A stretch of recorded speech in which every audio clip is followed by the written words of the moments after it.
بھائی مکہ اور مدینہ میں حضرت عمر رضی اللہ تعالیٰ عنہ کی خلافت راشدہ میں جب سے 20 رکعت تراویح شروع ہوئی ہے پورے عالم اسلام میں، شروع میں ایسا ہوا کہیں 16 کہیں 40 بھی ہوئی ہیں، اور اس سے کم تو ہمیں ملتی نہیں ہے۔ موطا کی ایک روایت میں ہے کہ 13، ایک میں آتا ہے 8 اور ایک میں آتا ہے 20۔ 13 اور 8 والی کو علماء نے مضطرب کہہ کے رد کیا ہے، تبھی امام مالک نے خود ان روایتوں کو نہیں لیا۔ اور ویسے بھی حضرت عمر نے اگر 13 یا 8 شروع کی ہوتی تو پورے عالم اسلام میں اس وقت کہیں تو 8 یا 12 یا 13 ہو رہی ہوتی نا، کوئی ایک روایت تو ملتی، ایک بھی نہیں ملتی، کم سے کم 16 کی، پھر 16 سے 20، زیادہ تر 20، پھر 20 سے بھی زیادہ ملتی ہیں۔ تو چاروں ائمہ کرام نے جب تحقیق کی آج سے ہزاروں سال پہلے، تو ان کی رائے حضرت عمر کے عمل کی وجہ سے یہ قائم ہوئی کہ اس میں سنت عمل کتنا ہے، 20 رکعت۔ اس وقت سے لے کے مسجد نبوی اور مسجد حرام میں آج تک سن 2021 تک، آج تو 22 ہے نا، پچھلے سال کورونا تھا، اس سے پہلے سن 2020 تک کتنی رکعتیں تراویح ہو رہی ہیں، 20 رکعت سنت سمجھ کے۔ آج اگر حرم میں ہمیشہ کے لیے بھی 10 ہو جاتی ہیں تو میرے بھائی اسلام وہ ہے جو قدیم ہے، قرآن و سنت کی وہ تشریح جو پہلے علماء کر چکے ہیں، پوری امت اس پر۔ آج کی تشریحات پر ہمیں اعتماد نہیں ہے، آج حکومتوں کے دباؤ ہوتے ہیں، آج مفادات ہوتے ہیں، کسی پہ ہم الزام نہیں لگا رہے۔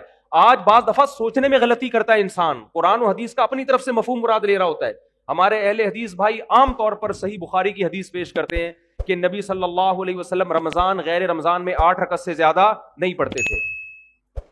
اس کے تو بہت آسان جواب ہے، اس حدیث سے تراویح پر استدلال کرنا تو اتنا غلط ہے، میں حیران ہوتا ہوں۔ بھائی نبی اگر 8 رکعت پڑھتے تھے تو کیا جماعت سے پڑھتے تھے؟ آپ جماعت سے کیوں پڑھتے ہیں؟ نبی تو آخری وقت میں پڑھتے تھے، آپ عشاء کے بعد کیوں پڑھتے ہیں؟ دوسری بات یہ، بخاری ہی میں دوسری حدیث بھی تو ہے کہ نبی صلی اللہ علیہ وسلم یزید فی رمضان ما لا یزید فی غیرہ، رمضان میں جو رات کی عبادت خاص طور پر اس کی تعداد، مقدار وہ رمضان کے علاوہ کی تعداد سے زیادہ۔ بخاری ہی کی دوسری حدیث اس حدیث کے کیا ہے، اگینسٹ ہے، تو اس کو کیوں لیتے ہو، اس کو کیوں نہیں لیتے؟ دونوں حدیثیں صحیح بخاری کی ہیں۔ اسی وجہ سے علماء نے کہا ہے کہ حضرت عائشہ کی جو یہ حدیث ہے نا کہ نبی رمضان اور غیر رمضان میں 8 سے زیادہ نہیں پڑھتے، یہ مسترب ہے، کیونکہ دوسری حدیث بالکل اس کے اگینسٹ ہے۔ جب دو حدیثیں بالکل ایک جیسی سند کی ہوں اور ایک دوسرے کی اگینسٹ ہوں تو ان میں کسی سے بھی آپ استدلال نہیں کر سکتے۔ اس کی مثال ایسے ہے جیسے بخاری میں ہے کہ حضرت سلیمان علیہ السلام نے ایک رات میں اپنی 60 بیویوں سے ہم بستری کی، دوسری میں آتا ہے 100 بیویوں سے کی۔ 60 اور 100 کے عدد ایک دوسرے کے بالکل کیا ہیں، اپوزٹ۔ اب آپ ایک عدد کے بارے میں بھی یقین سے نہیں کہہ سکتے کیونکہ اس میں دونوں ایک دوسرے کے بالکل خلاف ہیں۔ ہم یہ کہیں گے بہت کثرت سے ازواج تھیں، صحیح تعداد ہمیں معلوم نہیں ہے، یا ہم کچھ اور تعویل کریں گے، حفظ کل ما لم يحفظه الآخر، کہ ایک نے 100 کا عدد کہا، ان کو تھا کہ 100، ایک نے کہا کہ 60 کا تو مجھے یاد ہے، اس سے اوپر کا یاد نہیں ہے۔ لیکن ترجیح اس میں جو زیادہ بیان کر رہا ہے نا اس کو دی جائے گی، اس لیے کہ جو کم بیان کر رہا ہے وہ یہ سوچ کے بیان کر رہا ہے کہ اس سے زیادہ کا مجھے علم نہیں ہے۔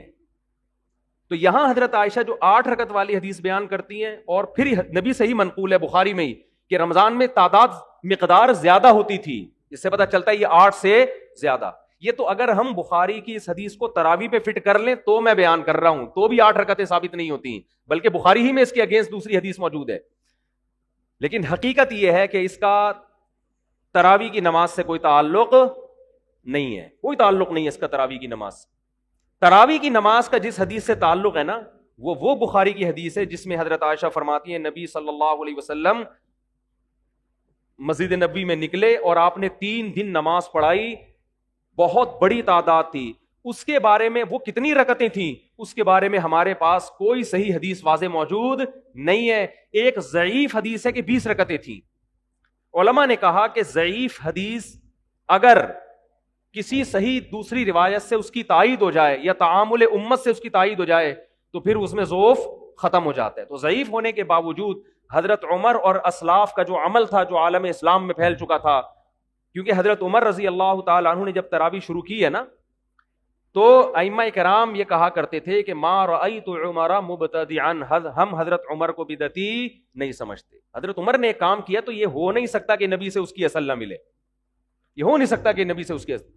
تو چونکہ حضرت عمر سے 20 رکعتیں جو صحیح سند ہے، اگرچہ وہ حدیث مرسل ہے، ہمارے اہل حدیث بھائی اعتراض کرتے ہیں کہ جو حضرت عمر سے 20 رکعتیں بیان کر رہا ہے اس نے حضرت عمر کا زمانہ نہیں پایا، لہذا یہ حدیث منقطع، درمیان میں راوی کیا ہے؟ شارٹ ہے۔ اس کا علماء نے جواب دیا ہے، مجتہدین نے وہ جواب یہ دیا ہے کہ یہ جو تعداد رکعات ہے نا، یہ جب پورے عالم اسلام میں جب یہ پھیلی ہیں تو یہ چیز ایسی نہیں ہے جو مشہور نہ ہو، تو جو چیزیں مشہور ہوتی ہیں، جو کھلے عام سب اس کو صبح شام دیکھ رہے ہوتے ہیں، وہ چیزیں بیان کرنے میں سند کی محتاج نہیں ہوتی۔ اور یہ کسی دیوبندی کا قول نہیں ہے، یہ سعودی عرب کے عرب عالم ہی کے قول میں آپ کے سامنے پیش کر رہا ہوں۔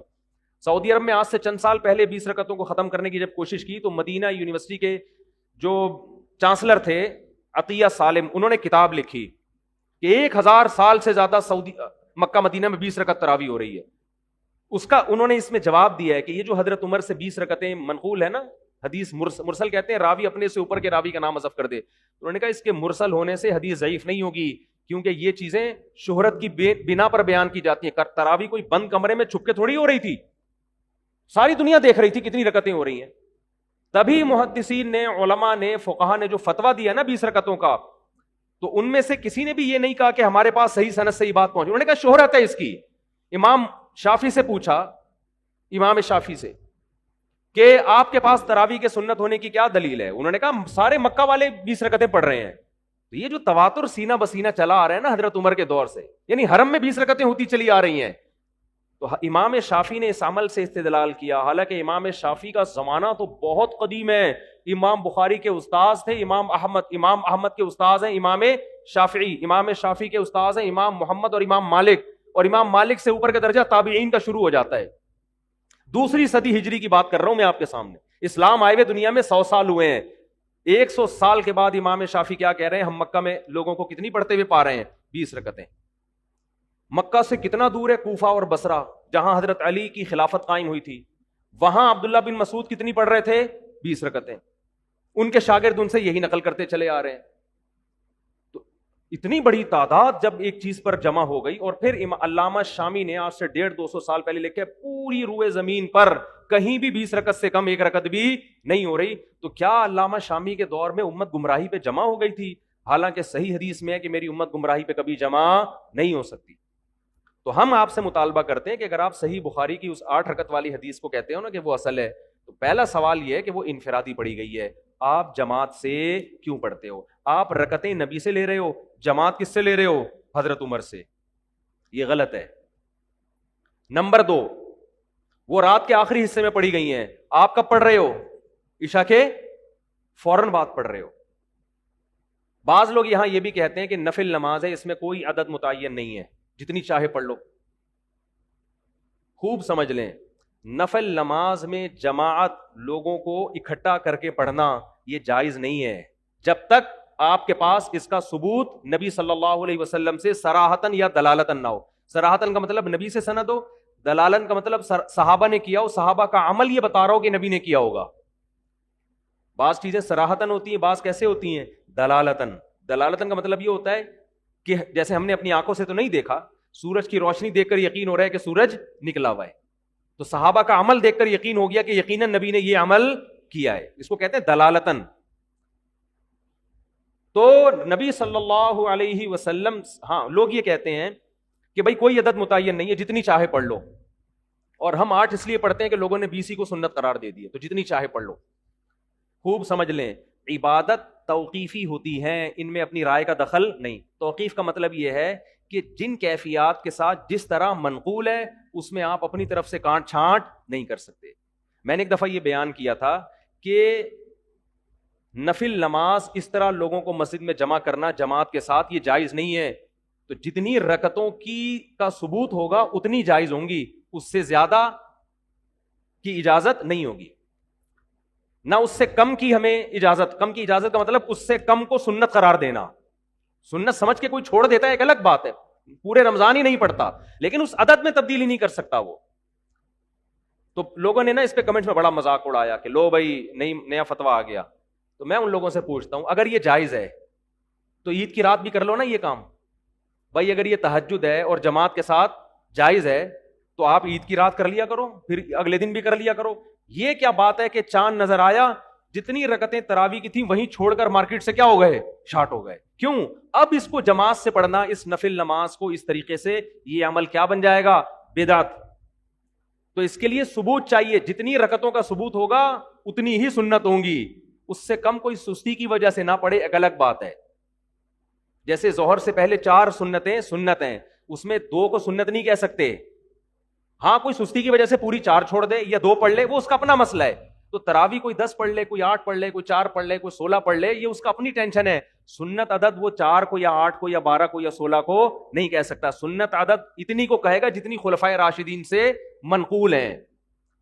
سمجھتے ہو کہ نہیں سمجھتے؟ اور اگر کسی نے اس میں کمی کی ہے تو ان کی ذاتی رائے ہے. ہم ان ائمہ کی رائے کو اور حضرت عمر کی رائے اور عثمان اور علی کی رائے کو ترجیح دیتے ہیں باقی مجتہدین کی رائے پر. سمجھتے ہو کہ نہیں سمجھتے؟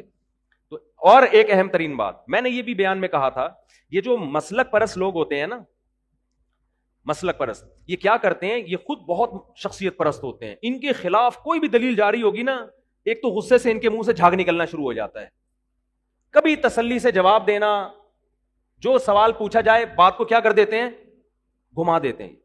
ہم اگر مسلک پرست ہوتے تو میں تراوی میں آپ کو دیوبندی بننے کی دعوت دے رہا ہوتا. میں تراوی کے مسئلے میں آپ کو کہہ رہا ہوتا جو اردو بولنے والے علماء ہیں ان کو فالو کرو. میں کہہ رہا ہوں خلفائے راشدین کو, امام ابو حنیفہ کو, امام شافعی کو, امام مالک کو, امام احمد بن حنبل کو فالو کرو. 1400 سال سے حرمین میں جو ہوتا آ رہا ہے اس کو فالو کرو. لیکن میرے اس بیان کو کیا کہیں گے؟ دیوبندیت کا پرچار کر رہا ہے نا. اور آپ پوری امت کو اٹھا کے ایک طرف پھینک دو. آپ کے بابے نے جو دلائل دے دیے اس پہ کو پتھر, یعنی جیسے پتھر پہ لکیر تبدیل نہیں ہوتی نا, ایسے آپ اس کے بارے میں لچک نہ دکھاؤ. آپ کے بابوں نے دلیل دے دی کہ موطا امام مالک میں 8 رکعت کی حدیث بالکل صحیح ہے, کوئی ضعیف ثابت نہیں کر سکتا. ہم جب اس کو ثابت کرنے کے لیے حوالے دینے کے لیے آپ کے گھر پہ آ رہے ہیں, آپ وہ حوالے سننے کے لیے تیار نہیں ہیں. اور ہم نے وہ حوالے آڈیو بیان میں ریکارڈ کروا بھی دیے ہیں. میرا تراوی کے مسئلے پر آڈیو بیان ہے, اس میں پورے حوالوں کے ساتھ میں نے حدیثیں پڑھ کے پیش کی ہیں. 8 رکعت تراوی جو موطا امام مالک کی حدیث ہے اس کو کن کن محدثین نے ضعیف قرار دیا اور کن کن نے کہا کہ اس سے استدلال درست نہیں ہے, یہ سارے حوالے میں نے پیش کر دیے ہیں. پھر بھی بعض لوگ یہ دعویٰ کرتے ہیں کہ اس کو کوئی بھی ضعیف نہیں کہتا. پھینکنے پر گورنمنٹ کی طرف سے کوئی پابندی نہیں ہے. اور میں نے یہ بھی کہا تھا اگر وہ صحیح ہوتی تو امام مالک اپنی موطا پر خود تو فتویٰ دیتے نا, وہ خود تو 20 رکعتوں سے بھی زیادہ کے قائل ہیں. کوئی جواب نہیں ہے ان لوگوں کے پاس کسی چیز کا. تو مسلک پرستی کی اب میں ایک اہم دلیل آپ کو دے رہا ہوں. اس نماز یہ صلاۃ اللیل ہے, اس میں 2 رائے نہیں ہو سکتی. لیکن یہاں بھی بعض لوگوں نے کنفیوژن پیدا کی ہے. بعض لوگوں نے کہا چونکہ یہ صلاۃ اللیل ہے لہذا یہ تہجد ہے. لہذا یہ کیا ہے؟ ایک صاحب نے یہ بھی دلیل دی ہے, مشہور بزرگ ہیں, انہوں نے دلیل یہ دی ہے کہ یہ نام بھی بدعت ہے, لوگوں نے خود بعد میں رکھا ہے اس کا نام تراوی. نبی سے تو ہمیں صلاۃ اللیل ملتی ہے, اس کے علاوہ کوئی نماز نہیں ملتی. اور دلیل دی ہے امام بخاری نے صلاۃ اللیل کا باب باندھا ہے اور اس کے تحت تراوی کا بھی تذکرہ کیا اور تہجد کا بھی اور وتر کا بھی. لہذا یہ سب کیا ہیں؟ ایک ہی نماز ہے. یہ ایسے ہے جیسے میں کہوں میڈیکل سائنس کی کتابوں میں ایک باب باندھا ہوا ہے جاندار اور غیر جاندار کے عنوان کے تحت انسان کا بھی تذکرہ ہے, گدھے کا بھی ہے, کتے بلی کا بھی ہے. لہذا یہ سارے ایک ہی ہیں. نہیں آئی بات سمجھ میں؟ ارے بھائی یہ جاندار ہونے میں ایک ہیں, اس کے علاوہ یہ ایک نہیں ہے. تو امام بخاری صلاۃ اللیل کا باب باندھ کے جو نمازوں کا تذکرہ کر رہے ہیں, اس کا مطلب یہ نہیں کہ ساری نمازیں ایک ہیں.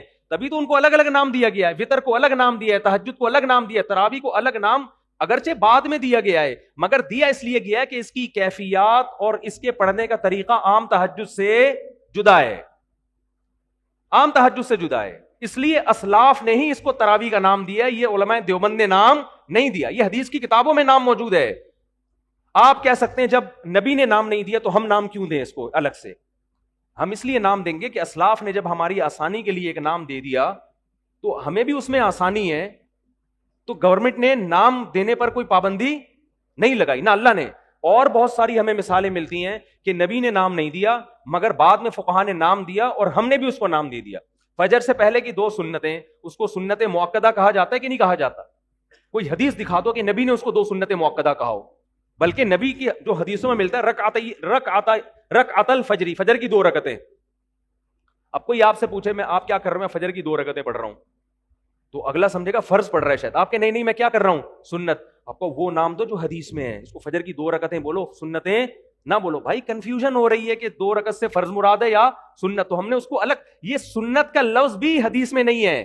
حدیث میں جو سنت کا لفظ ہے وہ کسی اور معنی میں ہے. حدیث میں تو سنت طریقے کو بولتے ہیں, وہ فرض بھی ہو سکتا ہے, واجب بھی ہو سکتا ہے. یہ تو بعد میں امت نے فرق کیا, یہ سنت ہے اور یہ کیا ہے, فرض ہے. نفل کا جو ہم نے نام دیا نفل, یہ تو سب اسلاف نے نام دیا ہے. نبی کے دور میں ہمیں یہ اصطلاحات نہیں ملتی, فرض, سنت, نفل. قرآن کہہ رہا ہے وَمِنَ اللَّيْلِ فَتَهَجَّدْ بِهِ نَافِلَةً لَكَ, رات میں آپ تہجد پڑھیں آپ کے لیے نفل ہے. تو یہاں نفل سے مراد وہ نفل نہیں ہے, نافلہ کا اضافی چیز ہے. اسی آیت سے علماء نے استدلال کیا ہے کہ تہجد نبی پہ فرض ہے, حالانکہ قرآن کیا کہہ رہا ہے, نفل ہے. تو یہاں نفل وہ والا نفل نہیں ہے جس کو ہم نفل کہتے ہیں. تو بہت ساری ٹرمز ایسی ہیں جو بعد میں فقہا نے ایجاد کی ہیں, اور ان کو اہل حدیث بھی مانتے ہیں, سارے مانتے ہیں ان ٹرمز کو, اس لیے کہ ان ٹرمز کی وجہ سے ایک عبادت کو دوسری عبادت سے فرق کرنا کیا ہو گیا ہے, آسان ہو گیا. تو خوب سمجھ لو, جب اسلاف نے دیکھا کہ یہ وہ نماز ہے جو صرف رمضان میں پڑھی جاتی ہے, ایک امام کے پیچھے پڑھی جاتی ہے, اس کی مخصوص رکعتیں ہیں, ان تعداد میں پڑھی جاتی ہے, چاند نظر آتے ہی یہ نماز پورے سال کے لیے غائب ہو جاتی ہے, تو اس لیے اسلاف نے اس کو نام کیا دے دیا, تراویح کا. تو یہ نہ میں نے دیا, نہ علماء دیوبند نے دیا, نہ احمد رضا خان بریلوی صاحب نے دیا, نہ کسی اور نے دیا, نہ الیاس قادری صاحب نے دیا, نہ کسی اور نے. یہ کس نے نام دیا ہے, اسلاف نے. اور آج سے نہیں, صدیوں پہلے. تبھی بہقی کی روایت میں نے اپنی اس آڈیو بیان میں نا پورے حوالے پیش کیے ہیں, اس میں نے وہ روایت بھی پڑھی ہے کہ اسلاف نے اس کو نام دیا تھا تراویح کا. اب آخری بات کر کے بس میں موضوع کی طرف آتا ہوں. تراویح کا نام دیا اس کو. اگر یہ 8 رکعتیں یا 12 ہوتی نا تو اسلاف اس کو تراویح کی نماز کہتے ہی نہیں. کیوں؟ بہقی کی روایت ہے. آپ کہہ سکتے ہیں نا حوالے پیش کرو, تو میرا آڈیو بیان پورا سن لیں, وہ شیئر کریں زیادہ سے زیادہ, کیونکہ میں نے وہ 6-7 سال پہلے بیان کیا تھا, تو اس لیے آڈیو تھا, اس کو ویڈیو کی ہمارے پاس سہولت بھی نہیں تھی اور لوگ مانوس بھی نہیں تھے ویڈیو سے, تو پورے حوالے ہیں اس میں. تو اس میں اسلاف نے اس نماز کو کیا نام دیا, تراویح. کیوں؟ اس کی وجہ بھی لکھی ہوئی ہے, اس لیے کہ وہ ہر 4 رکعت کے بعد تھوڑی دیر آرام کرتے تھے, تھوڑی دیر وقفہ لیتے تھے, پھر 4 پڑھتے تھے. اب قطع نظر اس سے کہ وہ وقفہ سنت ہے یا نہیں, یہ ایک الگ بحث ہے, ہمیں اس پر اصرار نہیں ہے کہ آپ اس کو سنت کہیں, لیکن اس نام سے پتہ چلتا ہے کہ 4 رکعتوں کو ایک ترویحہ کہا گیا تھا. عربی میں 2 کے لیے الگ صیغہ ہوتا ہے اور جمع کے لیے بولو الگ صیغہ. تو 4 رکعتوں کو جب ترویحتن کہا گیا تو 8 رکعتوں کو ترویحتین کہا جائے گا, تراویح بولو نہیں کہا جائے گا.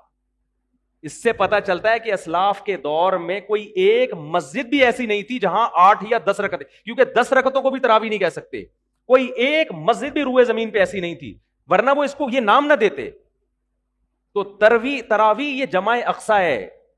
جمع اقصا کا مطلب اس میں 4 رکعتیں متعدد بار آئی ہیں, تبھی اس کو تراویح کہہ رہے ہیں. دیکھو مسجد ایک مسجد, مسجدین 2 مسجد, مساجد بہت ساری مسجدیں ہیں. اب سمجھیں مساجد. تو اسی طرح ترویحہ 4 رکعتیں, ترویحتین 4 2 دفعہ 8 ہو گئیں. تراویح کا مطلب 4 کا عدد متعدد بار آ رہا ہے. تو یہ لفظ جو اسلاف نے دیا, میں نے اور آپ نے نہیں دیا, یہ نام بتا رہے کہ اس دور میں 8 رکعتوں یا 10 رکعتوں کا کوئی تصور نہیں تھا, ورنہ یہ نام اس پہ فٹ ہی نہیں آتا. تو اب جو مرضی کرتے رہے, سعودی حکومت کرتی رہے یا آج کل جو بھی فتویٰ دیتا رہے, ان کی اپنی تحقیق ہے, ہم کسی پہ الزامات نہیں لگا رہے, لیکن ہم نے وہ فالو کرنا ہے جو وہ اسلام جو 1200-1300 سال پہلے بر صغیر میں آیا, وہ اسلام جو امام شافعی کے دور میں مکہ اور مدینہ میں تھا, سمجھ رہے ہیں, وہ اسلام جو حضرت عمر کے دور میں مصر میں آیا. اس میں 3 طلاقیں 3 تھیں, اس میں تراویح کی کتنی رکعتیں تھیں, 20 تھیں. تو آج جو تحقیقات کے نام پہ ہو رہا ہے, تو بھائی, اور اسی وقت پوری امت, امام بخاری نے روایت پیش کی ہے, ایک خاتون کا حوالہ دیا ہے تابعیہ سے کہ جو مردوں کی طرح نماز پڑھتی تھیں. اس کا مطلب ان کے علاوہ جتنی بھی تھیں وہ نماز کیسے پڑھتی تھیں, عورتوں کی طرح. وہی نماز مصر میں بھی گئی ہے, وہی ہندوستان میں بھی گئی ہے, وہی عرب میں بھی گئی ہے. اسی وجہ سے عرب نے فالو کیا امام احمد بن حنبل کو. امام احمد ان کے شاگردوں کا فتویٰ, عورت سمٹ کے نماز پڑھے.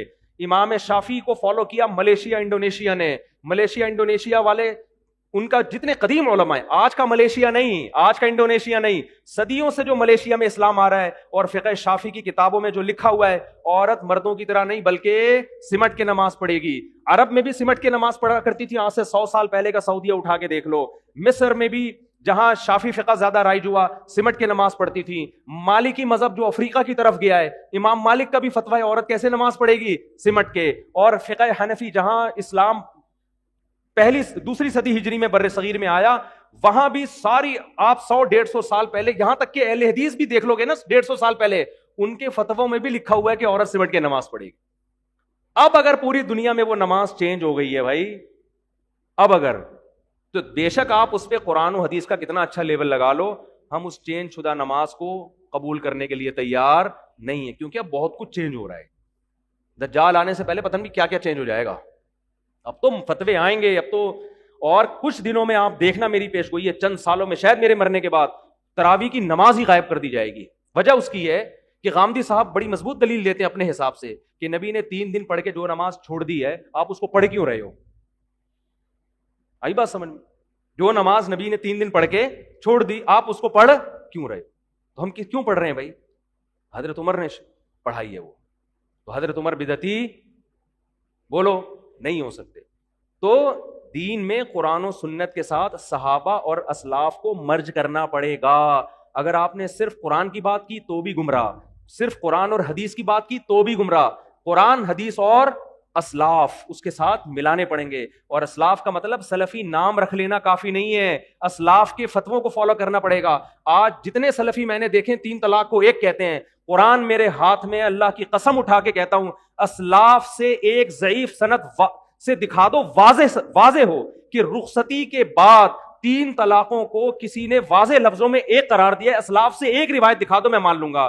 نام ہمارا سلفی نہیں ہے, لیکن ہم 3 طلاق کو جب 3 کہتے ہیں تو سارے اسلاف ہمارے ساتھ ہیں. جب ہم 20 رکعتوں کو 20 کہتے ہیں, آپ کو 99% اسلاف ہمارے ساتھ میں نظر آئیں گے. ناموں میں کچھ نہیں رکھا, نہ دیوبندی نام نہ بریلوی نام. آپ نے یہ نہیں دیکھنا کہ دیوبندی کیا کہہ رہا ہے, بریلوی کیا کہہ رہا ہے. آپ نے دیکھنا ہے کہ قرآن و سنت کی وہ تشریح جو صحابہ اور تابعین نے کی ہے وہ کون پیش کر رہا ہے, اور قرآن و سنت کی وہ تشریح جو 15ویں صدی کے مولوی کہہ رہے ہیں وہ کون پیش کر رہا ہے. وہ تشریح جو صدیوں سے چلی آ رہی ہے میں اس کو مانوں گا. وہ تشریح جو آج مارکیٹ میں آ رہی ہے, کتنا ہی اچھا اور خوبصورت لیبل لگا لو, ہم اس کو ایکسپٹ کرنے کے لیے تیار نہیں ہیں. سمجھتے ہو کہ نہیں سمجھتے؟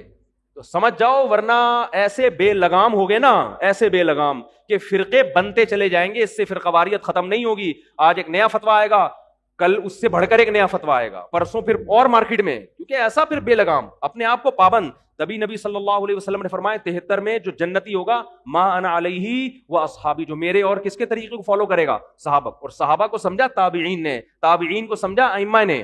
بعض دفعہ کہتے ہیں لوگ کہ یہ صحابہ کا نہیں ہے, سارے اسلاف کہہ رہے ہیں صحابہ کا یہی ہے, تابعین کا یہی ہے, تبع تابعین کا یہی ہے. آپ اپنی طرف سے ایک چیز مارکیٹ میں لے کر آ رہے ہو کہ تو یہ امت بانج نہیں ہے کہ آج اسلام آ رہا ہے. امت صدیوں سے, ہاں اس میں بدعتیں آتی رہیں اور مارکیٹ سے شارٹ ہوتی رہیں. بدعت ایک ایسی چیز ہے جو کبھی امت میں پنپ نہیں پائی ہے. ایسی کوئی بدعت نہیں ہے جو 1400 سال سے چلی آ رہی ہو. ایسی ہزاروں سنتیں جو 1400 سال سے چلی آ رہی تھی اور آج اس کو کیا کیا جا رہا ہے, چینج.